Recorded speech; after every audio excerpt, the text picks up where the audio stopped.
Gates open, they're up and racing. We have 3A Loretta draws for your lead, moving up by the rail. Is Yellow Guska to grab the lead together is Sharp Cookie, then racing in third, Big Pocket. Moving up, yes, Papa, then moving up on the outside, Magnificent Yoki. Lord of the Sun is running by the rail.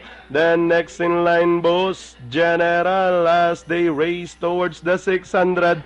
We have Yellow Guska, followed now by Big Pocket in second. Racing in third, Sharp Cookie. Lord of the Sun is racing in fourth by the rail.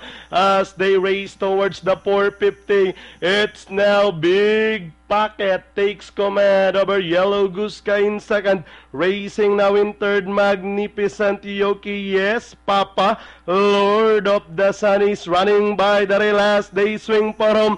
Big Pocket, Yellow Guska, Lord of the Sun moving up by the rail. It's now Big Pocket by about 2 lengths, followed by Boss General in second. Kenneth Bergancia on Big Pocket by about 3 lengths. With 75 meters, it's going to be Kenneth Idol Bergancia on Big Pocket. Then comes number 5, Boss General. Runner number 8, Yes Papa, Ideal View, and Magnificent Yoki.